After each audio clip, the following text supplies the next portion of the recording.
அந்த நெட்ட நைட் கிளாத்தில் தன்னையே ஒரு முறை கண்ணாடியில் பார்த்தவ அப்படியே ஷாக் ஆயிட்டா. அட கருமமே, இது ஏன் நான் போட்டுக்கிட்டு அந்த அறக்க முன்னாடி போய் நிற்கணும்?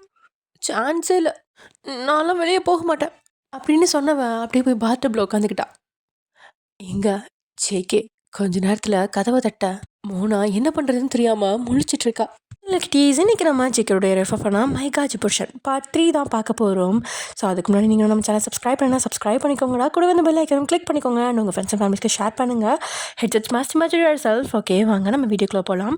வீடியோக்குள்ளே போகிறதுக்கு முன்னாடி நான் சொன்னேன்ல, நான் ஒன் ஷாட்லேயே நின்றுக்கிறேன், எஃப்எஃப்க்கு போகலன்னு எத்தனை பேர் அவ்வளோ கமெண்ட் பண்ணியிருக்கீங்க. நான் இதை பார்க்கவே இல்லை, எஃப்எஃப்னா நான் போகவே மாட்டேன், இது ஒன் ஷாட்டாக இருந்தால் மட்டும் சொல்லுங்கள் நான் பார்க்குறேன் அப்படின்னு சொல்கிறப்ப எவ்வளோ கஷ்டமாக இருந்துச்சு தெரியுமா? சரி, ஓகே டியர்ஸ், இதுக்கு மேலே இதை பற்றி பேசுகிறதுக்கு என்ன பேசுறதுனே தெரில எனக்கு. இதுக்கு மேலே பேசினா எனக்கு கண்ணு வேத்துரும்னு நினைக்கிறேன். சரி, ஓகே, வாங்க நம்ம வீடியோக்குள்ளேயே போயிடுவோம். என்னோட ஷோல்டரை பிடிச்சி தள்ள அடிக்க அப்படின்னு பயங்கரமாக அடிக்க ஜேகே கிட்ட வேற யாராவது இந்த மாதிரிலாம் அடிச்சா உங்களுக்கு மரணத்தை காட்டிட்டு தான் அடுத்த வேலையை பார்த்துருப்பான். அவளோட பிஞ்சு கைகள் அவனோட திடமான ஹார்ட்ல குத்திக்கிட்டு இருக்க அது அவனுக்கு ஏதோ மெதுவாக மசாஜ் செய்கிற மாதிரி தான் சுகமாக இருக்கு. அந்த உணர்வை ரசித்தபடியே அவளோட கையை வாய்க்குள்ள வச்சு டேஸ்ட் பண்ணவன் ஒரு கட்டத்துக்கு மேலே அவளோட சத்தத்தை பொறுக்க முடியாமல் த கைகளை அவளோட இடையோட சுற்றி பிடிச்சு அப்படியே அவன் பக்கத்தில் இழுத்து அணைச்சிக்கிட்டான். அப்படியே அணைச்சவனோட உதடுகளுக்குள்ள அவளோட வார்த்தைகள் எல்லாம் சிக்கிக்க அவளோட வன்மையான உதடுகள் அவளோட மென்மையான உதடுகளை சிறை எடுத்துக்கிச்சு. அதுல அதிர்ச்சி அடைஞ்ச மோனா கண்களை அகலமா விரிச்சு ஜேகே கண்களை பார்த்துட்டு இருக்கா. அவனும் மென்மேலும் மென்மையா அவளோட அந்த ரோஜா பூ மாதிரியான இதழ்கள்ல தேன் எடுக்க ஆரம்பிச்சிட்டான்.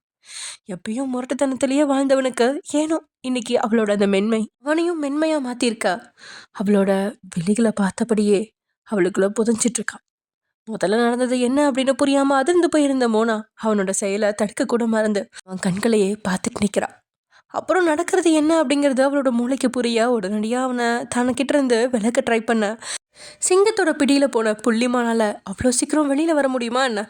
அவளோட மெல்லிய இடையில அவனோட வலிமையான அந்த 5 விரல்களும் அழுத்தமா பதிஞ்சிருக்க அவனோட இறுக்கமான அணைப்புக்குள்ள நின்றுட்டு இருக்கா. அவனோட மென்மையான அனுப்புல அவனோட அப்பர் அவன் மேலேயே அழுத்தமாக பதிஞ்சிருக்க அது அவனுக்குள்ள உணர்ச்சிகளை தூண்டினதோட மட்டும் இல்லாமல் ஒரு புதுவித உணர்வையும் கொடுக்குது. அவளால் எவ்வளோ கஷ்டப்பட்டோம் அவனோட பிடியிலேருந்து ஒரு இன்ச் கூட நகர முடியல. இது எல்லாத்துக்கும் மேலே அவனோட முரட்டு உதடுகளுக்குள்ள சிறைப்பட்ட அவளோட மெல்லிய உதடுகளை கூட அவளால் விடுவிக்க முடியல. அதில் அவளுக்கு வார்த்தைகள் கூட வர மறுக்குது. அவளோட கண்களில் கண்ணீர் வர ஆரம்பிச்சிருச்சு. அவளோட கண்ணீர் அவனோட கைகளை நனைக்கவே தன்னுடைய மூடி இருந்த கண்களை திறந்து பார்த்தவன் அவளோட நீர் தேங்கின அந்த மீன் மாதிரியான விழிகளை பார்த்ததும் மெதுவாக அவளை விட்டு விலகிறான்.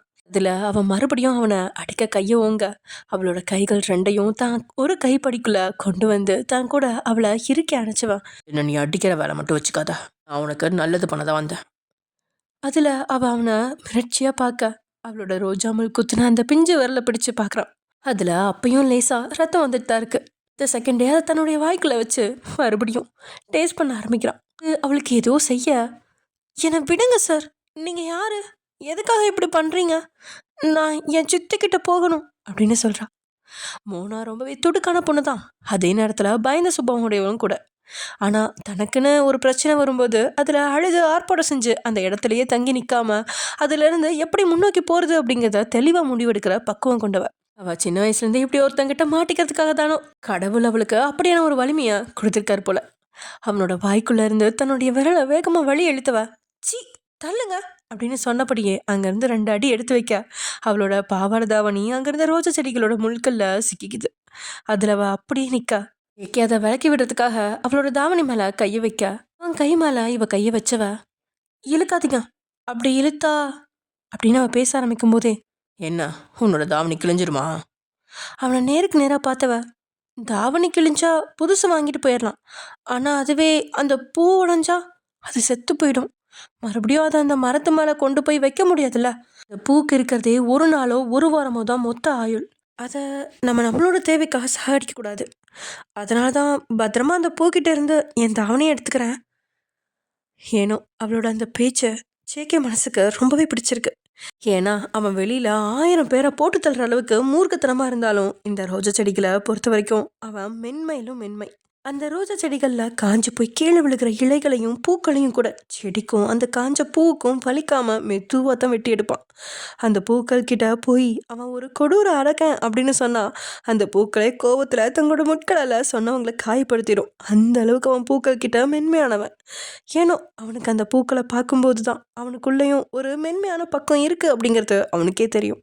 ஆனா அதை அவன் புரிஞ்சுக்கிட்டானோ இல்லையோ, அவனை தினமும் பார்க்குற அந்த பூக்களும் அங்கே இருக்கிற மரம் செடிகளும் நல்லா புரிஞ்சிச்சு.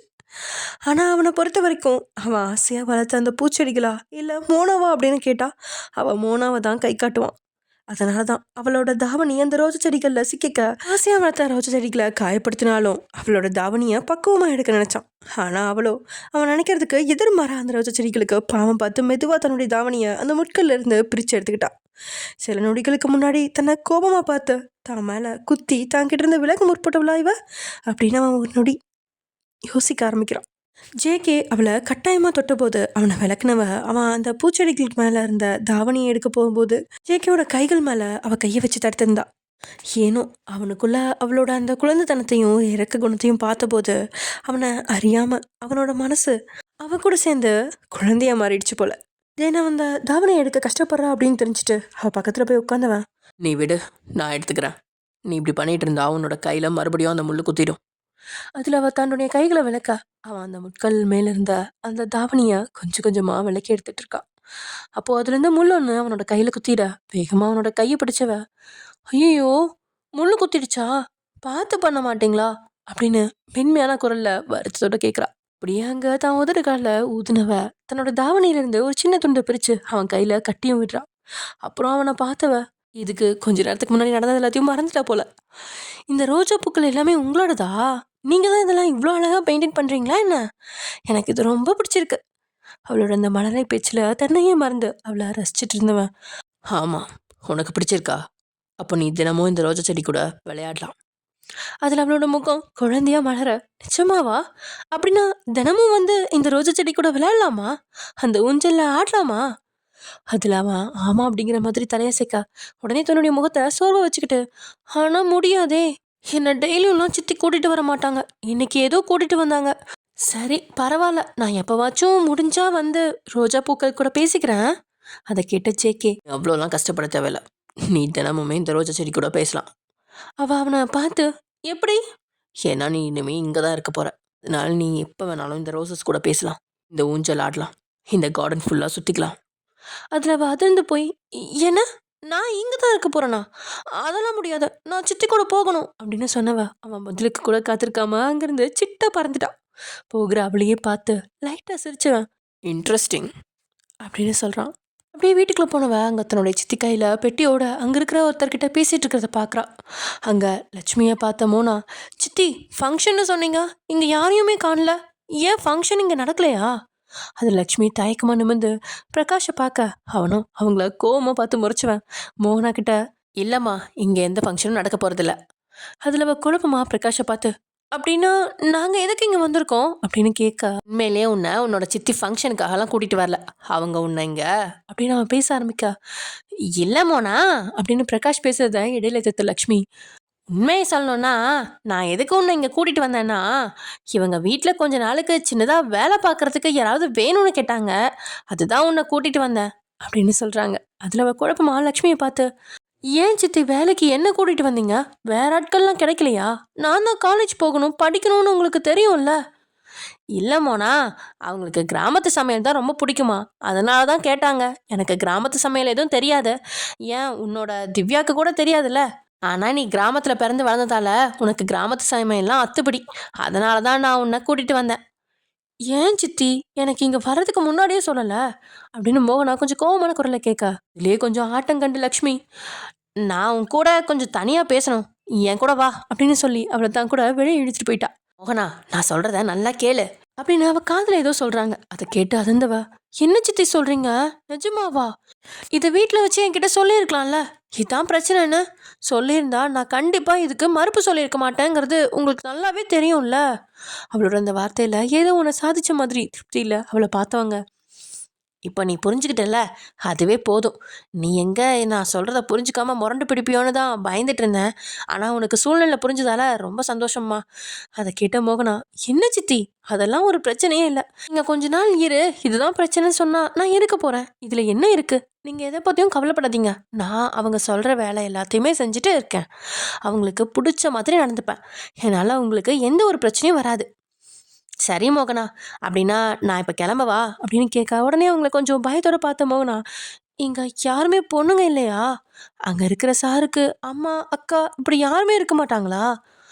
இல்லைம்மா, அவங்க வீட்டில் பொண்ணுங்க இருந்தா அவங்க எதுக்காக நம்மக்கிட்ட கேட்க போகிறாங்க? அதனால நீ நான் சொன்ன மாதிரியே கொஞ்ச நாள் நடந்துக்கோ. அவங்க கோவப்படுற மாதிரி நடந்துக்காத. சரி சித்தி, நான் கண்டிப்பாக அவங்க கோவப்படுற மாதிரிலாம் நடந்துக்கவே மாட்டேன். நீங்கள் என்ன தாராளமாக நம்பலாம். உங்களுக்கு என் மேலே நம்பிக்கை இருக்குதானே? என்னை பற்றி கவலைப்படாமல் நீங்கள் போங்க. இல்லைம்மா, நீ ரொம்ப சின்ன பொண்ணு, அதுதான் நான் யோசிச்சுட்டு இருக்கேன் அப்படின்னு பாவம் முகத்தை வச்சுக்கிட்டு லக்ஷ்மி கேட்க, அதெல்லாம் பிரச்சனை இல்லை சித்தி. ஏன் சின்ன பொண்ணுனா? நானும் ஒரு பொண்ணு தானே. பொண்ணு பிறந்தா இதையெல்லாம் பண்ணி தானே ஆகணும். அதனால எந்த பிரச்சனையும் இல்லை, நான் பார்த்துக்கிறேன். அதில் திருப்தியா அவளோட தலையை வருணவங்க, சரிம்மா, பார்த்து பத்திரமா இருந்துக்கோ. அவங்க கோவப்படுற மாதிரி நடந்துக்காத அப்படின்னு மறுபடியும் சொன்னவங்க அவளை அழைச்சிட்டு போய் ஹாலுக்கு போகிறாங்க. அங்கே பிரகாஷ் மட்டும்தான் ஹாலில் இருக்கான். ஜேகே தன்னுடைய ரூமுக்கு போயிருந்தான். ஜேகே தன்னுடைய ரூம்ல இருந்து கேமரா மாதிரியா லக்ஷ்மியும் மோனாவையும் பார்த்துட்டு இருக்கா. ஹாலுக்கு வந்த லக்ஷ்மி பிரகாஷை பார்த்து, நான் என் பொண்ணுக்கிட்ட எல்லாத்தையும் சொல்லிட்டேன், அவளுக்கு எந்த பிரச்சனையும் இல்லை அப்படின்னு சொல்கிறாங்க. அதை கேட்ட உடனே பிரகாஷ் நெத்தி சுருக்குனபடியே, இவங்களுக்கு எந்த பிரச்சனையும் இல்லையா, ஓகேவா அப்படின்னு கேட்குறான். அதை கேட்ட மோகனா, எனக்கு எந்த பிரச்சனையும் இல்லை சார், சித்தி எனக்கு எல்லாத்தையுமே சொல்லிட்டாங்க, எனக்கு பூரண சம்மதம். நான் சின்ன பொண்ணாக இருக்கேன், நீங்கள் சொல்கிற மாதிரிலாம் நடந்துக்க மாட்டேனான்ற நினைக்கலாம் வேணாம். என்னை பற்றி நீங்கள் கவலையே பட வேணாம். நான் சின்ன பொண்ணு தான், ஆனால் கிராமத்தில் பிறந்தவ, அதனால எனக்கு எல்லாத்தையுமே சமாளிக்க தெரியும். அவளோட வார்த்தையில் அவ்வளோ ஆச்சரியமாக பார்த்து பிரகாஷ், அப்படின்னா ஓகேம்மா, எனக்கு எந்த பிரச்சனையும் இல்லை அப்படின்னு சொல்லிட்டான். மேலே இதை கேட்டுட்டு இருந்த ஜேகேக்கும் அவ்வளோ ஹாப்பியாக இருக்குது. அப்பையும் மோகனா பிரகாஷை பார்த்து, சார், என் கூட வெளியே இருந்த சார் எங்கே? உடனே பிரகாஷ் திரும்பி அங்கேருந்து கேமராவை பார்த்துட்டு, அவர் கொஞ்சம் வேலையாக இருக்காருமா. ஏம்மா? இல்லை, அவரோட கையில் ரோஜா செடியோட முள்ளு குத்திருச்சு, அதை அப்படியே விட்டா விஷமாயிரும். அதனால அவருக்கு சூடாக பாலில் மஞ்சள் போட்டு கொடுத்தா எந்த பிரச்சனையும் இருக்காது. அதை மேலே இருந்து கேட்டுட்டு இருந்த ஜேகேவோட கண்கள் லேசாக கலங்குது. அவன் அம்மா பாசமாக தான் பார்த்துட்டு இருந்தாங்க. சொல்லப்போனால் அவனுக்கு அவனோட அம்மா மேலே உயிர். ஆனால் அங்கே அவன் காயப்பட்டாலும் இல்லை கஷ்டப்பட்டாலோ அங்கே இருக்கிற வேலையாட்களை வச்சு தான் அவனுக்கு மருந்து தர விடுவாங்க. அப்போது பிரகாஷ் அவகிட்ட, இல்லைம்மா, நான் அவனுக்கு மருந்து போட்டுறேன். நீங்கள் எப்படி மருந்து போட்டு விடுவீங்க? நீங்கள் டாக்டரா அப்படின்னு மோகனா தன்னுடைய குழந்தைத்தனம் மாறாத குரலில் கேட்குறான். ஆமாம்மா, நான் ஒரு டாக்டர் தான். ஓ, அப்படியா? ஆனால் அந்த காயத்துக்கெல்லாம் நீங்கள் மருந்தும் ஊசியும் போட வேணாம், நீங்கள் விடுங்க. எங்கே உங்கள் கிச்சன் இருக்குன்னு சொல்லுங்கள், நான் அந்த சாருக்கு பால் காய்ச்சி கொண்டு வரேன். பிரகாஷும் சமையல் கிட்ட காட்ட, சரி, ஒரு 2 நிமிஷம், நான் போய் சீக்கிரமாக பால் காய்ச்சி எடுத்துகிட்டு வரேன் அப்படின்னு சொன்னவ வேகமாக அந்த சமையல் அறைக்குள்ள நுழைஞ்சிட்டா. அப்படியே அவங்க பால் காய்ச்சிட்டு இருக்க, அவள் செய்கிற ஒவ்வொரு செயலையும் பார்த்துட்டு இருந்த பிரகாஷ்க்கு ஏதோ அவள் வாழ வந்த வீட்டில் முதலாக போய் சமையல் அறையில் பால் காய்ச்சுற மாதிரி தோணுது. பரவாயில்ல, இது கூட நல்ல சகுனம் தான். இப்படியே ஜேகே இந்த பொண்ணு தன்னோட சேக்காக மட்டும் வச்சிருக்காம அவளை தன்னோட மனைவியாக ஏற்றுக்கணும் அப்படின்னு மனசார வேண்டிக்கிறான். கண்டிப்பாக இனி அவனோட வாழ்க்கையில் அக்ஷயா இருக்க மாட்டா. அவளாக ஆசைப்பட்டாலும் அவளை வர அந்த ஆகாஷ் விட மாட்டான். அதனால புதுசாக ஒரு பொண்ணை அவனோட அம்மா தேடி கண்டுபிடிக்கிறதுக்குள்ள எப்படியாச்சும் அவனுக்கு இந்த மோகனாவை பிடிச்சி போகணும் அப்படின்னு நினச்சவன் மெதுவாக சமையல் ரூம்குள்ளே நுழையிறான். ஆக்சுவலி என்னன்னா, நம்ம ஜேகே அக்ஷயாவுக்கு என்ன நடந்திருக்கும் அப்படின்னு விசாரிக்காமல் இருப்பானா என்ன? அதையும் விசாரிச்சிட்டான். நம்ம அக்ஷயா பண்ண வேலையும் அவன் தெரிஞ்சுக்கிட்டான். அவள் இந்த அளவுக்கு, அதாவது அந்த டேப்லெட் மருந்து கொடுக்குற அளவுக்கு போயிட்டாளா அப்படிங்கிறதையும் புரிஞ்சுக்கிட்டான். ஆனால் என்ன, அவனுக்கு விரிச்ச வேலையில் நம்ஜூன் வந்து சிக்கிட்டான். ஆனால் இப்போ நம்ஜூன் அவ்வளோ சீக்கிரம் அவன் விடமாட்டான் அப்படிங்கிறதும் அவனுக்கு தெரியும். ஸோ இனிமேல் இவன் ரூட்டில் அக்ஷயா வரமாட்டா அப்படிங்கிறதையும் தெரிஞ்சுக்கிட்ட ஜேகே அதை பிரகாஷ்டும் சொல்லியிருந்தான். அதான் இப்போ பிரகாஷ் அதில் நினச்சிட்ருக்கான். கொஞ்ச நேரத்துலேயே அவனுக்கு ஒரு கப் காஃபியும் மேலே ஜேகேக்கு பாலும் எடுத்துகிட்டு வந்து பிரகாஷ்ட கொடுத்தவ இதை அவனுக்கு கொடுக்க சொல்ல, இதை எடுத்துக்கிட்டு நான் ஜேகே ரூமுக்கு போனால் என்ன ஆகுமோ அப்படின்னு பயம் வேற ஆரம்பிச்சிருச்சு.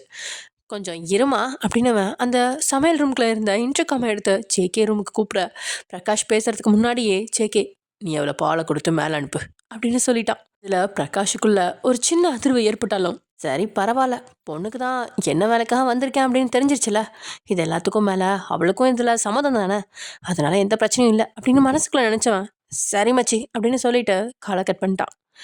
சரிம்மா, நீ பால் எடுத்துகிட்டு மேலே போ, மேலே போனேன்னா ஃபர்ஸ்ட் ரைட், அதில் ஃபர்ஸ்ட் ரூம் அப்படின்னு சொல்லிட்டு சொல்லிகிட்ருக்க அதுக்குள்ளே இங்கே மறுபடியும் இன்டர்காம் வந்து ரிங் ஆகுது.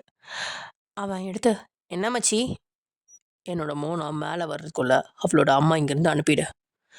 சரி, நீ சொன்னபடியே செஞ்சிடறேன் அப்படின்னு சொன்னவன் வெளியே வந்து லக்ஷ்மியை பார்க்க, சரிம்மா நீங்கள் கிளம்புங்க, மீதியை நாங்கள் பார்த்துக்குறோம் அப்படின்னு சொல்ல, லக்ஷ்மியும் கிச்சனை பார்த்துட்டு, மோகனா கிட்ட நான் கொஞ்சம் பேசலாமா அப்படின்னு கேட்குறா லக்ஷ்மி. அதான் உங்கள் பொண்ணுக்கிட்ட எல்லாமே பேசிட்டீங்கள, அவங்களுக்கும் இப்போ தான் எதுக்கு வந்திருக்கேன்னு தெரியும்ல, அதில் அவங்களுக்கும் எந்த மறுப்பும் இல்லைல்ல, அப்படி இருக்கிறப்ப இதுக்கு மேலே பேசி என்ன ஆக போகுது, அவள் சமையல் ரூமில் தான் இருக்கா, போயிட்டு சொல்லிட்டு கிளம்புங்க. அதுக்கு மேலே அவனை எதிர்த்து எதுவும் பேச முடியாது லக்ஷ்மி. சரின்னு தலையசிச்சுட்டு கிச்சனுக்கு போயிட்டு, மோகனா நான் கிளம்புறேன், நீ பார்த்து நடந்துக்கோ அப்படின்னு சொல்கிறாங்க. அவங்கள பார்த்து லேசாக சிரிச்சுவ, சரி சித்தி நான் பார்த்துக்கிறேன், நீங்கள் பத்திரமா வீட்டுக்கு போங்க, போனதுக்கப்புறமா எனக்கு ஃபோன் பண்ணுங்க அப்படின்னு சொன்னவ அந்த பால் கப்பை எடுத்துக்கிட்டு வெளியே வந்துட்டா. அவள் வெளியே வரமே அந்த ஹாலுக்குள்ள நுழைஞ்ச டிரைவர் லக்ஷ்மியை பார்த்து, அம்மா கிளம்பலாமா, கார் ரெடியாக இருக்கு அப்படின்னு சொல்ல, லக்ஷ்மி மோகனவை திரும்பி திரும்பி பார்த்து தலையசிச்சுட்டே வெளியே போகிறா. கடவுளே, எதுவுமே தப்பாக நடந்துடக்கூடாது, இந்த மோகனா பொண்ணு எதையுமே சொதப்பி வச்சிடக்கூடாது, என் கையில் பணம் வந்துருச்சு, கடவுளே நீ தான் எல்லாத்தையும் பார்த்துக்கணும், நான் இதுலேருந்து 50 ரூபாய் உனக்கு குண்டியில் போடுறேன், கடவுளே என்னை காப்பாற்று அப்படின்னு மனசுக்குள்ளே கடவுளை வேண்டிக்கிட்டு அந்த காருக்குள்ளே ஏறுறா. அந்த கடவுளும் லக்ஷ்மியை பார்த்து, அடி பாவி, உன் கையில் இருக்கிறது 50 லட்சம், நீ எனக்கு போட போகிறது 50 ரூபா, இதில் நான் உன்னை காப்பாற்றணும் வேலையா அப்படின்னு நினச்சிக்கிட்டாரு. லக்ஷ்மி அந்த வீட்டு கேட்டை திறந்து தாண்டி வெளியே போக மோகனா பால் டம்ளர் எடுத்துக்கிட்டு மாடிப்பள்ளியில் ஏறா. காஷோ போகிற அவளையே கொஞ்சம் பயத்தோடையும் பதட்டத்தோடையும் பார்த்துட்டு இருக்கா. ஜேகே அங்கே இருக்கிற கேமரா வழியா அவன் மாடி படிக்கல்ல நடந்து வர அழக ரசிச்சிட்டு இருக்கான். இங்க மோனா அப்படியே படிக்கல்ல ஏறி ரூமுக்கு வந்து லைட்டா கதவை தட்ட உள்ள இருந்த ஜேகே உள்ளவா அப்படின்னு சொல்ல, அவனோட குரலை கேட்டவ ஒரு நொடி உள்ள போகாம அப்படியே வாசல் நின்றுட்டு இருக்கா. அப்பதான் அவளுக்கு ஜேகே தன்னை ரோஜா தோட்டத்துக்குள்ள வச்சு கிஸ் பண்ணதே நினைவுக்கு வருது. அடக்கடவுளே, அங்கே என் கூட தோட்டத்தில் அப்படி நடந்துக்கிட்டாரு, இப்போ நான் அவரோட ரூமுக்கு தனியாக போகலாமா, ஐயோ கடவுளே என்ன பண்ண அப்படின்னு நினச்சிட்ருக்கா. அப்பையும் உள்ளே இருந்த ஜேகே, நான் உன்னை உள்ளே வர சொன்னேன் அப்படின்னு சொல்ல, ஓகே சார் அப்படின்னு தயங்கினபடியே சொன்னவன் மெதுவாக அந்த ரூம் கதவை திறந்து உள்ளே வரா. அது ஆட்டோமேட்டிக் கதவாக இருந்ததுனால அவள் உள்ளே போனதுமே அந்த கதவு தானே மூடிக்குது. அதில் ஷாக் ஆகி கதவை திரும்பி பார்த்தவ, ஐயோ கதவு லாக் ஆகிடுச்சு அப்படின்னு நினச்சபடியே அவனை பார்க்க அவனும் தான் பக்கத்தில் வரும்படி கண்கால சைகை செய்கிறான். அதில் அவள் கொஞ்சம் பதட்டத்தோட மெதுவாக அவனை பார்த்து நடக்க அவனும் அவளை தான் பார்த்து நடந்துட்டுருக்கான். 2 பேத்துக்கும் ஒரு அடி இடைவெளி இருக்க மோகனா அந்த பால் கப்பை கையில் வச்சுக்கிட்டு கீழே குனிஞ்சபடியே நிற்கிறான். அவளை பார்த்து ஜேகே, இந்த பால் எனக்கு தானே எடுத்துகிட்டு வந்த, அப்போ கொடுக்க மாட்டியா? சார் ஆமாம் உங்களுக்கு தான் அப்படின்னு சொன்னவன் லேசாக நடுக்கத்தோடைய அந்த பால் கப்பை அவன்கிட்ட நீட்டான். ஜேகே அவளோட விரல் உரச பால் கப்பை வாங்கினவன் குடிக்க போக, சார் பால் சூடாக இருக்கும் பார்த்து குடிங்க. அப்பையும் அவளோட இதழ்களை பார்த்தவன், பரவாயில்ல, என் வாயில் சுட்டுக்கிட்டாலும் போட்டுக்கிறதுக்கு தேன் இருக்கு அப்படின்னு சொல்கிறான். அதை கேட்ட மோகனா அந்த ரூமை சுற்றியும் பார்த்தவ, இல்லை சார் இங்கே தேன்லாம் எதுவும் இல்லை, வேணும்னா நான் கிச்சனில் போய் எடுத்துகிட்டு வரவா அப்படின்னு சொல்லிட்டு அவள் திரும்பி ஒரு அடி எடுத்து வைக்கா. அதுக்குள்ளே அவளோட கையை பிடிச்சவன், நீங்கள் அந்த எங்கேயும் போகக்கூடாது. அதில் அவள் விழச்சியா அவன் பிடிச்சிருந்த தன்னுடைய கையை பார்த்தவ, சார் என் கையை விடுங்க ப்ளீஸ் அப்படின்னு தயக்கமாக சொல்கிறான். அவள் சொல்கிறதெல்லாம் செஞ்சிட்டா. அவன் ஜேகே இல்லையே. அதில் அவளோட கையில் கொஞ்சம் அழுத்தத்தை கூட்டி பிடிச்சவன் அந்த பால் கிளாஸை தன்னுடைய வாயில் வச்சிட்டான். அது ஒன்றும் அவ்வளோ சூடாலாம் இல்லை, இருந்தாலும் பால் வாயில் பட்டதும் அப்படின்னு சொன்னபடியே அந்த பால் கப்பை பக்கத்தில் இருந்த டெஸ்க் மேலே வச்சுட்டு தன்னுடைய கையால் உதட்ட வருடுறான். அதுதான் சூடாக இருக்குன்னு சொன்னனே சார், எதுக்கு அப்படியே குடிச்சிங்க அப்படின்னு மோகனை கேட்க, அதுதான் தேன் இருக்கே, அதை போட்டுக்கிட்டா சரியாயிடும் அப்படின்னு சொல்லி அவளை தன்னை நோக்கி இழுக்க அதில் அவள் மிரண்டு போய் அவனை பார்க்க ஒன்றும் அவள் அடுத்த வார்த்தை பேசுறதுக்கு முன்னாடியே அவளோட இதழ்களில் தான் இதழ்களை பூட்டிக்கிட்டு அவளோட செவ்விதழில் தேன் எடுக்க ஆரம்பிச்சிட்டான். மோனா அவனை தள்ள முயற்சி பண்ண அவனும் அவளோட உதட்டில் கொஞ்சம் ஆழமாகவும் வன்மையாகவும் கிஸ் பண்ண ஆரம்பிச்சிட்டான். அதில் வேகமாக அவனை பிடிச்சி தள்ளினவ, என்ன சார் பண்ணுறீங்க, நான் அவங்களுக்கு பால் தான் எடுத்துகிட்டு வந்தேன், கிட்ட இப்படி தான் பண்ணுவீங்களா அப்படின்னு கேட்டபடியே அவனை அடிக்கிறதுக்கு கையை ஓங்குறான். அதில் அவனோட கையை பிடிச்சி தன் நோக்கி எழுத்து இறுக்கமாக அணைச்சவன், என்னடி ரொம்ப தான் திமுறா அப்படின்னு கொஞ்சம் கடுமையான குரலில் கேட்குறான். அவ்வளோ நேரமும் அவனோட மென்மையான பக்கத்தை பார்த்துட்டு இருந்தவளுக்கு அவனோட கடுமையான குரல் பயத்தை வரவழைக்க அவனோட கண்களை பார்த்து கெஞ்சலா, ப்ளீஸ் சார், நான் போகணும். நீங்கள் பால் குடிச்சுக்கோங்க அப்படின்னு சொல்கிறான். அதை கேட்டுவேன். நீ எங்கே போகணும்? உனக்கு இங்கே தான் வேலை. ஆமாம் சார், இங்கே தான் வேலை. அது எனக்கும் தெரியும். ஆனால் நான் இப்போ கீழே போகணும். அதை கேட்டு ஜேகே கோவமா, நான் இருக்கிற இடத்துல மட்டும்தான் உனக்கு வேலை. என்னை விட்டு நீ எங்கேயுமே போகக்கூடாது. இங்கே தான் இருக்கணும் அப்படின்னு தன்னுடைய இறுகிய அணைப்புக்குள்ளே அவளை வச்சுக்கிட்டே சொல்லிகிட்டு இருக்கான். அவளுக்கும் அவனை பார்த்த பொழுது உள்ளுக்குள்ளே சொல்ல முடியாத அளவுக்கு பதட்டம் உண்டாக அவன்கிட்ட இருந்து விலகிறதுக்கு ரொம்பவே கஷ்டப்படுறான். அவள் போட்டிருந்த தாவணிக்கு அவள் வெற்றி இடையில கை வச்சவன் மெதுவாக அழுத்த அதில் அவள் அதிர்ந்து போய் அவன் முகத்தை பார்க்குறான். சார், நீங்கள் நீங்கள் என்ன பண்ணுறீங்க? நீங்கள் இப்படிலாம் தொடக்கூடாது, ப்ளீஸ் விடுங்க. அதை கேட்டவன், இங்கே தொடக்கூடாதுன்னா அப்போ எங்கே தொட்டுறதான் அப்படின்னு சொன்னவன் கைகள் கொஞ்சம் மேலே போய் அவள் அப்புறம் தொட்டதும் அவள் அதிர்ந்து போய் அவனை பார்த்தவ வேகமாக தள்ளி விட்டுறான். அவ்வளோ நேரமும் பயந்துட்டு இருந்தவ தைரியத்தை வரவழைச்சிக்கிட்டு அவனோட முன்னாடி போய் தன்னுடைய ஒற்றை விரலை உயர்த்தி, சார், உங்களுக்கு அவ்வளோதான் மரியாதை. இங்கே உங்களுக்கு பால் கொடுக்க மட்டும்தான் நான் வந்தேன். அதுக்காக நீங்கள் என் கூட எப்படி வேணாலும் நடந்துக்கலான்னு இல்லை. இது எல்லாத்துக்கும் நீங்கள் வேற ஆளை பார்த்துக்கோங்க அப்படின்னு சொன்னவன் வேகமாக திரும்பி நடக்க ஆரம்பிக்கிறான். அதில் ஒரே இடத்துல அவளோட வயதை சுற்றி கைகளை போட்டு தன்னோட அணைச்சவன் அவள் கழுத்தில் அழுத்தமாக முத்தம் ஒன்றை கொடுக்குறான். அதில் அவள் கண்களை இருக்க மூடி தன்னை சுதாரிச்சுக்கிட்டவ அவனை தன்கிட்ட இருந்து விளக்க ட்ரை பண்ண அவனோட ஒரு கை அவளை இடையா அழுத்தி பிடிச்சிருக்கா. அவனோட இன்னொரு கை அவளோட இடைக்கு அப்புறம் நோக்கி போயிட்டுருக்கு. அவனோட முதலை பிடியிலேருந்து அவளால் இம்மி கூட அசைய முடியல. ஆனால் அவள் சோர்வா தன்னுடைய பலவீனத்தை காட்டி அழுது ஆர்ப்பாட்டம் பண்ண விரும்பாதவ அவன்கிட்ட இருந்து வேகமாக விலகவே ட்ரை பண்ணிட்டு இருக்கா. அவளோட செயலில் அவனுக்குள்ள அப்பட்டமான கோபம் பற்றிக்க, என்ன கீழே அம்மா முன்னாடி ஒன்று பேசிட்டு இங்கே வந்து இப்படி நடந்துக்கிறா, இங்கே எதுக்காக வந்ததுன்னு இவளுக்கு தெரியாதா அப்படின்னு நினச்சவன் அவளை தான் பக்கமாக திருப்பி அவளோட கண்களை பார்த்தபடியே, இங்கே உனக்கு என்ன வேலைங்கிறது உனக்கு நல்லாவே தெரியும். அது தெரிஞ்சும் நீ இப்படி பண்ணிட்டு இருந்தா நான் மனுஷனாக இருக்க மாட்டேன் அப்படின்னு சொல்கிறான். அதில் கோமா அவனை பார்த்தவ, எனக்கு என்னோட வேலை தெரியும், அதுக்காக நீங்கள் என்கிட்ட எப்படி வேணாலும் நடந்துக்கக்கூடாது அப்படின்னு அவனை நேருக்கு நேராக பார்த்து சொன்னவ அவனை விளக்கிட்டு அந்த ரூம் மறுபக்கமாக போக அங்கே மாட்டியிருந்தா அவளோட ஃபுல் சைஸ் ஃபோட்டோலாம் பார்த்து அதிர்ந்து போய் நிற்கிறான். இங்கே எப்படி என்னோட ஃபோட்டோஸ்லாம், அதுவும் இவ்வளோ பெருசாக ஃப்ரேம் போட்டு மாட்டியிருக்க அப்படின்னு பார்த்துட்டு இருந்தவளுக்கு அங்கே என்ன நடக்குது அப்படின்னு புரியல. அவள் குழப்பமாக அங்கேருந்து தன்னுடைய ஃபோட்டோஸ்லாம் பார்த்துட்டு இருக்கா. அதுக்குள்ளே அவளை நெருங்கின ஜேகே, ஃபோட்டோஸ்லாம் நல்லா இருக்குல்ல அப்படின்னு கேட்குறான். அதில் அவளோட தலை தானா ஆமாம் அப்படின்னு ஆட்டிக்க, அதனால தான் உன்னை எனக்கு ரொம்ப பிடிச்சிருக்கு. நீ ஃபோட்டோவை விட நேரில் ரொம்ப ரொம்ப அழகாக இருக்க அப்படின்னு சொல்கிறான்.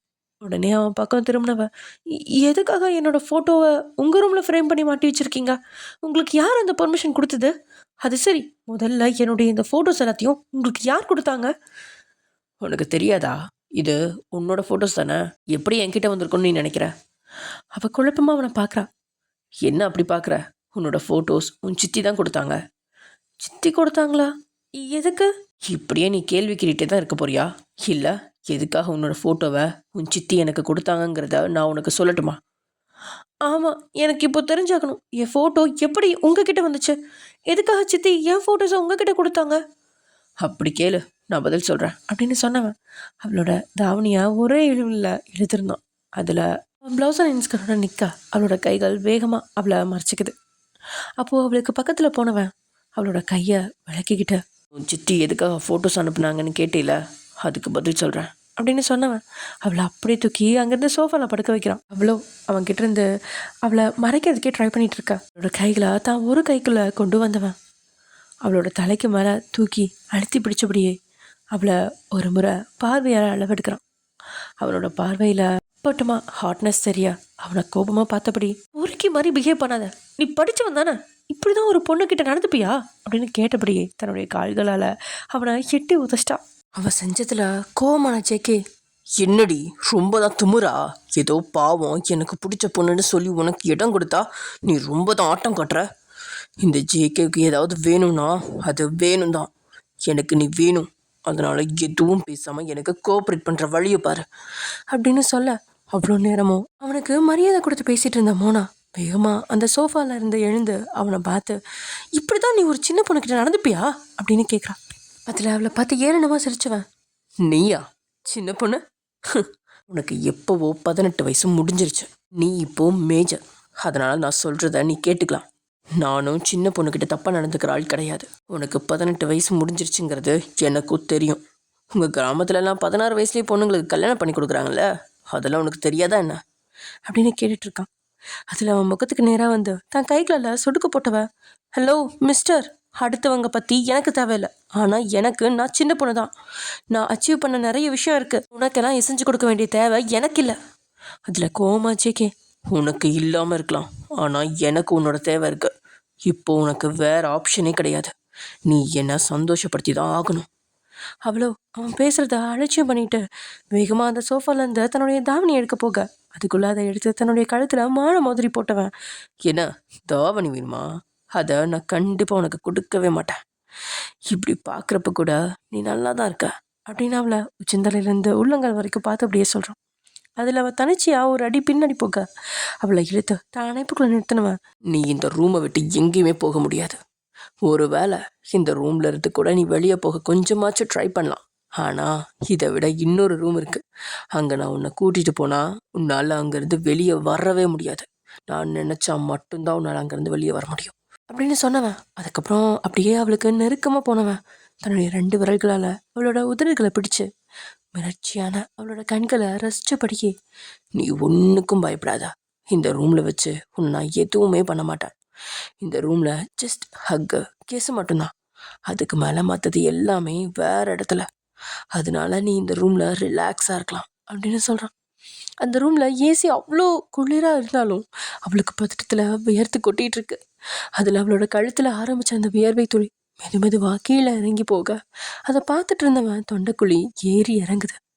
அதில் எச்சில் கொட்டி விழுங்குறான். அவன் பார்வை நிலை குத்தி இருந்த திசையை பார்த்தவ தான் கைகளை வச்சு மறைக்க அவளோட 2 கைகளையும் பிடிச்சவன் தான் சுண்டு விரல் கொண்டு அந்த வியர்வை துளியை தட்டி விடுறான்.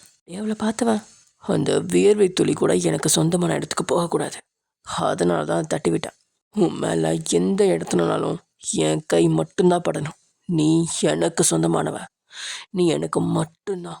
உன் மேலே எல்லா உரிமையும் எனக்கு மட்டும்தான் இருக்கு அப்படின்னு சொல்கிறான். பேசுறத கேட்ட மோனாக்கு ஒரு மாதிரி நடுக்கம் வர அதை முகத்தில் காட்டிக்காம, இப்போ நான் குளிக்கிறப்ப தண்ணி கூட என் மேலே படக்கூடாதுன்னு சொல்லுவீங்க போல, அப்படி பார்த்தா நான் குளிக்காம தான் இருக்கணும் அப்படின்னு பற்களை நரன்னு கடிச்சுக்கிட்டே சொல்கிறான். அவனுக்கு அவள் பேசுகிற திமிர் பேச்சு கோவத்தை கொடுத்தாலும் தனக்கு நிகராக ஒருத்தி தனக்கு நேராக நின்று எதிர்த்து பேசுகிறத பார்க்க பிரமிப்பாக இருக்கு. இதுவே அவன் வாழ்க்கையில் முதல் தடவை அவனை எதிர்த்து, அதுவும் ஒரு பொண்ணு இவ்வளோ தைரியமாக பேசிகிட்டு இருக்கிறது. இது எல்லாத்துக்கும் மேலே அவளை இன்னும் ஜேகே உயிரோடு விட்டு வச்சிருக்கிறது. அவன் அவளை நோக்கி ஒரு அடி எடுத்து வைக்க அவள் தன் கையை நீட்டி அவனை தடுத்துவ, நீ என் பக்கத்தில் வரவே கூடாது. நீ என்னை நெருங்க நினச்சா நான் உன்னை கொலை பண்ண கூட தயங்க மாட்டேன் அப்படின்னு சொல்கிறான். இங்கே ஹாலில் இருந்த பிரகாஷ்க்கு அவ்வளோ பயமாக இருக்குது. மோகனா மேலே போய் ரொம்ப நேரம் ஆகுது. அவளையும் காணலை, ஜேகேவையும் காணலை. மேலே எதுவுமே எனக்கு தெரியல. எனக்கு தெரிஞ்ச அந்த பொண்ணு அழுது ஆர்ப்பாட்டம் பண்ணால் கண்டிப்பாக கீழே கேட்கும். ஜேகே ரூமுக்கு சவுண்ட் ப்ரூஃப் இல்லை. அப்படின்னா ஜேகே அந்த பொண்ணை எதுவும் பண்ணலையா? இல்லை ஜேகேவோட எல்லா தேவைக்கும் அந்த பொண்ணு எசைஞ்சு கொடுக்குறாளா அப்படின்னு தனக்கு தானே கேட்டுட்ருக்கா. ஏனோ அவனுக்கு லட்சுமி சொல்லிட்டு போன அந்த வார்த்தையிலையும் மோகனா அவனுக்கு முன்னாடி நடந்துக்கிட்ட முறையிலையும் குழப்பம்தான் நிறைஞ்சிருக்கு. அவனோட மனசு அடித்து சொல்லுது, கண்டிப்பாக மோனா இதுக்கு சமைக்க மாட்டா அப்படின்னு. அதனால தான் அவள் ஜேகேவை போய் சந்திக்கிறதுக்கு முன்னாடியே அவங்கக்கிட்ட சில வார்த்தைகளை சொல்லி அவளை தயார்படுத்தி அனுப்பணும் அப்படின்னு நினச்சிட்டு இருந்தான். ஆனால் அங்கே நடக்கிறது எல்லாமே தலைகீழாக இருக்க. அவளாக விருப்பப்பட்டு சம்மதம் சொன்னதுனால அமைதியாக இருக்கான். இருந்தாலும் அவனோட மனசு ஏதோ தப்பாக நடக்குது அப்படிங்கிறத மட்டும் உறுதியாக சொல்லிக்கிட்டே இருக்கு. காரில் அந்த பணப்பெட்டியை கையில் வச்சபடியே பலவிதமான கற்பனைகள்ல மூழ்கி இருந்த லட்சுமி எதையோ சாதிச்ச திருப்தியில் வீட்டுக்கு போயிட்டுருக்கா. அவங்களோட வீட்டுக்கு முன்னாடி ஜேகே டிரைவர் காரை நிறுத்த அவருக்கு நன்றி சொல்லிட்டு வேகமாக வீட்டுக்குள்ள போன லட்சுமி கதவை உள்பக்கமாக தாழ்பால் போட்டுக்கிட்டாங்க. உள்ள திவ்யா, மம்மி ஏன் இவ்வளோ அவசரமாக வர? என்ன இவ்வளோ பெரிய பெட்டி, எங்கேயும் வெளியே போறியா என்ன அப்படின்னு கேட்டே வர.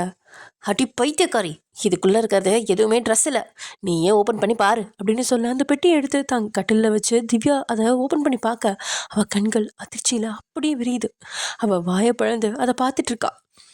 பணம் மம்மி, நிஜமா இது பணமா அப்படின்னு லக்ஷ்மியை பார்த்து கேட்க, ஆமாடி, மகாலட்சுமி நம்ம வீட்டுக்கு வந்திருக்காங்க அப்படின்னு சொல்ல அதுலேருந்து 500 ரூபாய் கட்டுக்கள் சிலவற்றை எடுத்து அது வாசனையை நுகர்ந்து பார்க்குறா திவ்யா.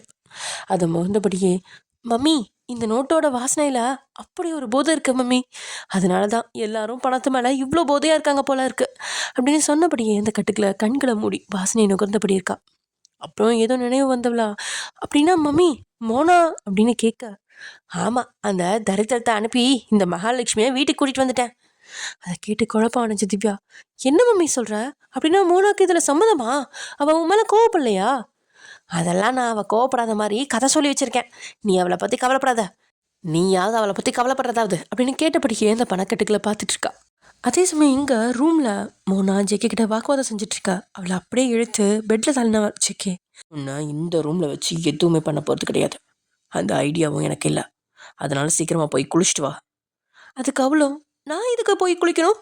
நான் இப்போ தான் வீட்டிலேருந்து குளிச்சுட்டு வந்தேன். நீ சொல்கிறதெல்லாம் என்னால் கேட்க முடியாது அப்படின்னு சொல்ல, அதில் கோமன ஜெக்கே அதில் அவளோட கையை பிடிச்சு இழுத்தபடியே அங்கேருந்து பாத்ரூம்குள்ளே போனவன் அவன் மேலே ஷவரை திறந்து விட, அதுலேருந்து அந்த தண்ணியில் அவள் ட்ரெஸ்ஸோட அப்படியே நனைஞ்சிட்ருக்கா.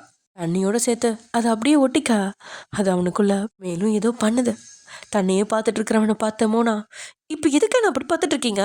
முதல்ல நீங்கள் வெளியே போங்க அப்படின்னு மோனா கத்த, வேகமாக வெளியே வந்தவன் அங்கேருந்த ஒரு பையை எடுத்துக்கிட்டு போய் அவகிட்ட கொடுத்துட்டு, குளிச்சுட்டு இதை மாற்றிட்டு வெளியே வா அப்படின்னு சொல்கிறான். எனக்கு உங்கள் ட்ரெஸ் எதுவும் வேணாம் அப்படின்னு மோனா கோவமாக சொல்ல, அப்படியா? அப்படின்னா எனக்கு பிரச்சனையும் இல்லை. நீ குளிச்சுட்டு இந்த ஈர ட்ரெஸ்ஸோடைய ரூமுக்கு வர போறியா, இல்லை அதையும் அங்கேயே கழட்டி போட்டுட்டு வர போறியா அப்படின்னு கேட்டபடியே அவளை அப்படியே பார்க்க, அப்போதான் அவளுக்கு மாற்றிக்கிறதுக்கு ட்ரெஸ் இல்லை அப்படின்னு தோணுது. அதில் வேகமாக போய் அவனை வெளியே தள்ளிட்டு கதவை சாத்தின மோனா உள்ளுக்குள்ளே நின்று அழுக ஆரம்பிச்சிட்டான்.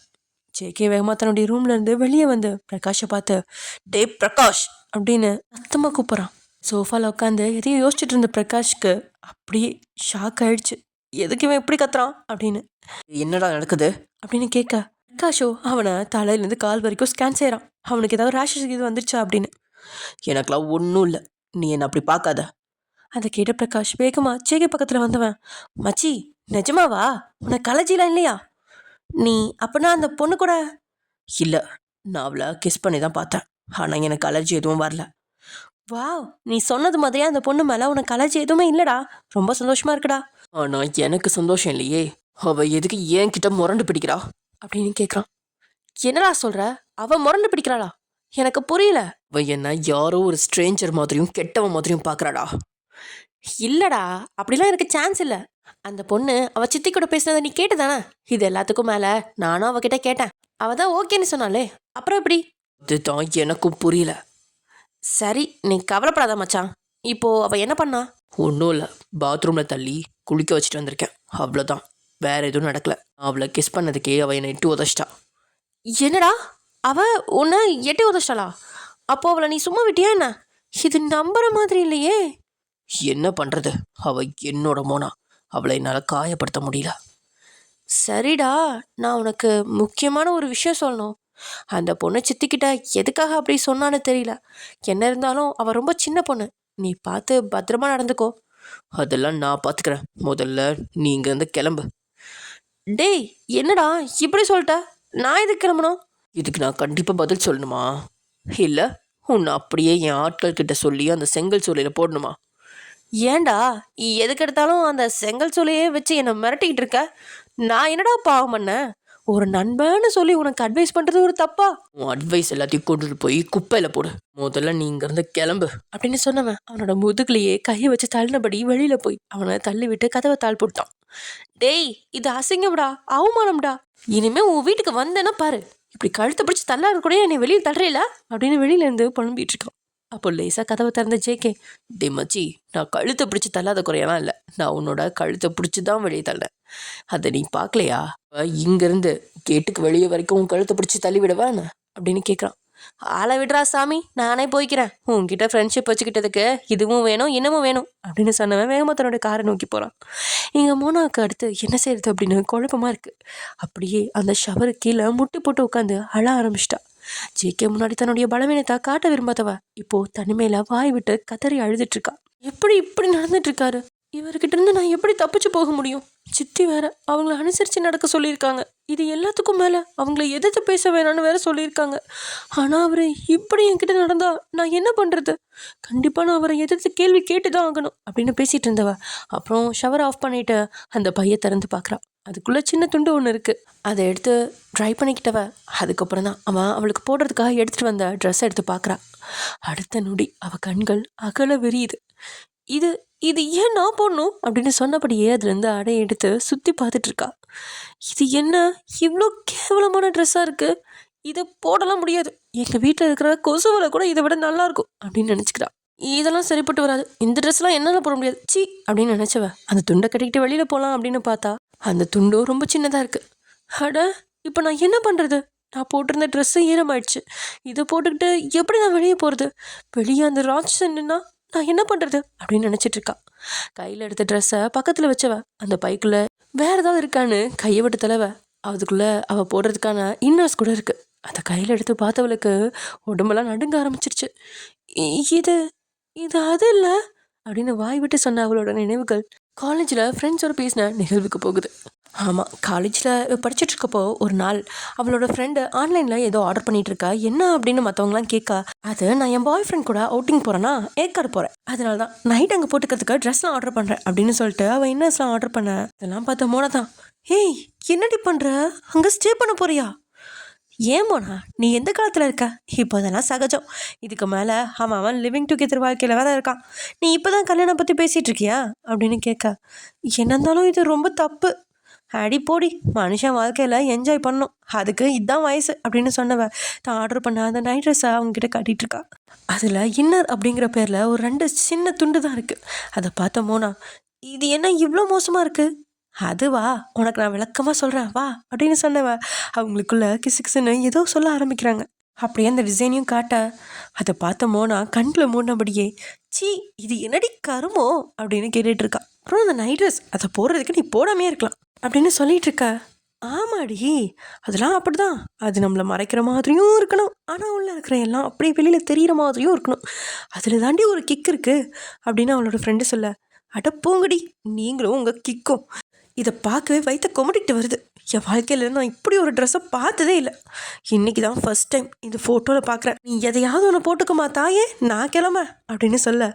எருடி, ஆசையாக உன்னோட புருஷனும் வந்து இப்படி ஒரு ட்ரெஸ்ஸை எடுத்துக்கிட்டு உன்கிட்ட போட சொல்லி கேட்பான்.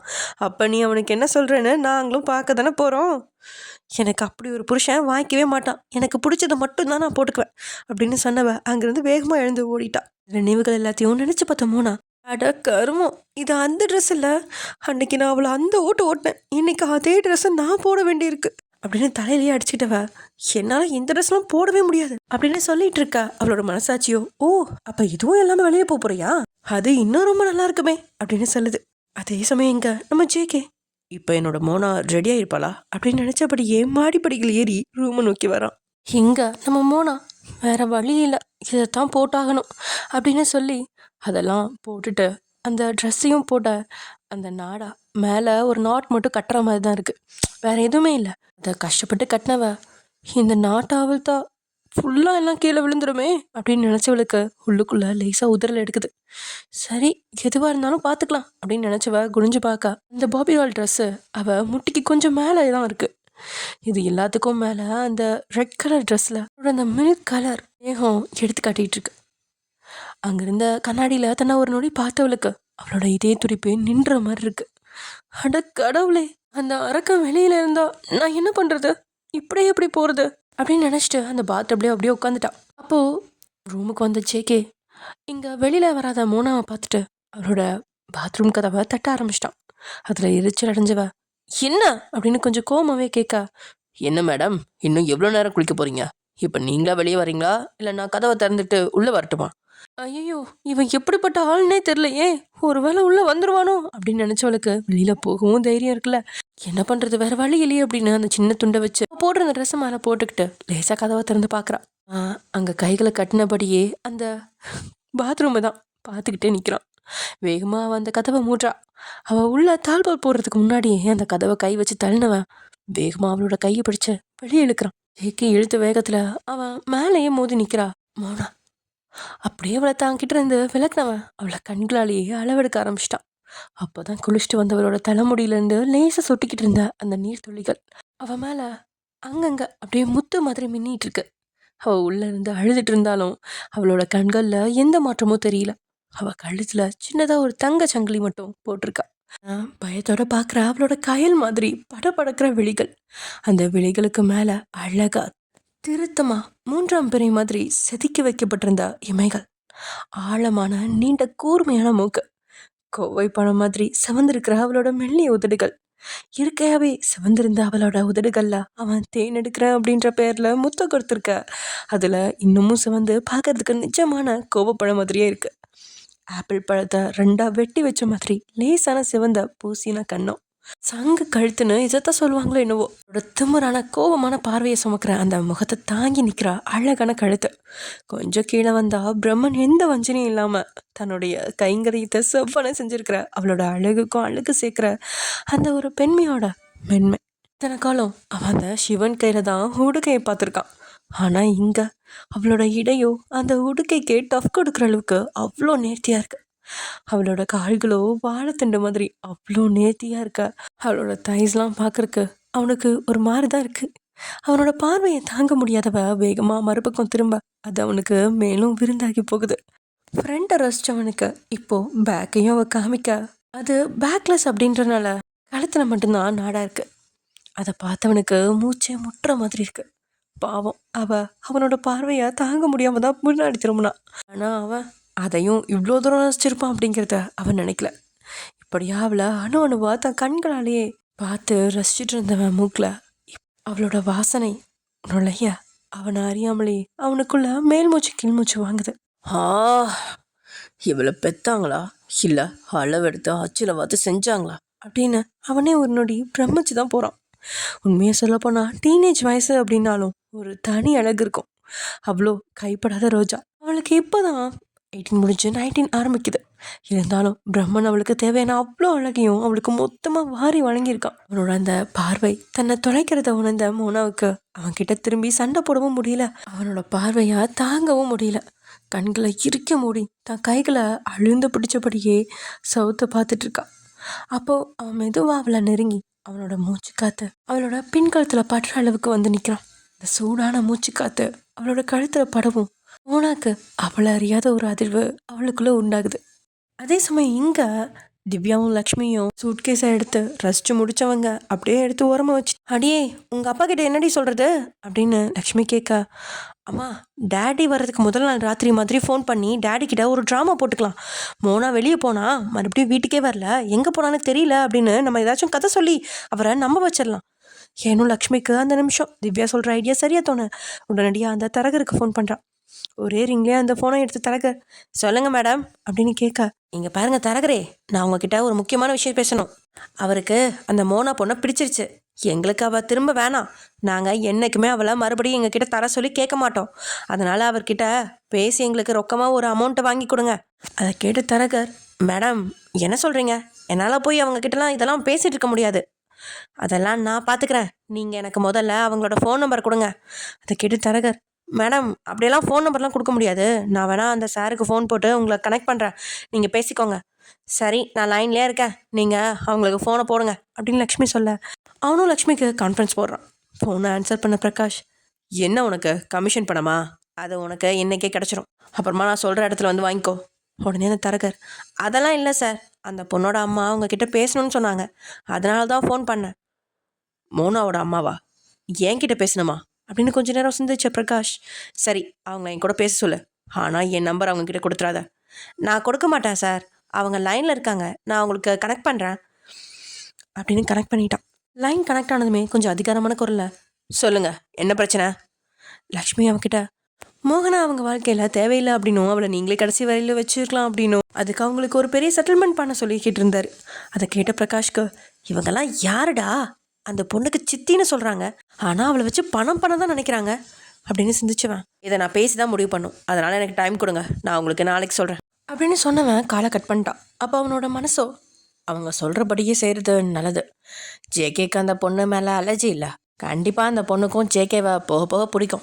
அவளோட சுட்டித்தனத்தை பார்த்து ஜேகே அவளை காதலிக்க சான்ஸ் இருக்குது. அவனுக்குள்ளே காதலுங்கிற ஒன்று வந்துட்டாலே போதும், அதுக்கப்புறம் அவங்கள அப்படி சேர்க்குறது, அப்புறம் ஆன்ட்டிக்கிட்ட எப்படி சம்மதம் வாங்குறதுன்னு எல்லாமே எனக்கு தெரியும் அப்படின்னு நினச்சவன் இதை பற்றி நாளைக்கு ஜேகே கிட்ட பேசணும் அப்படின்னு முடிவு செய்கிறான்.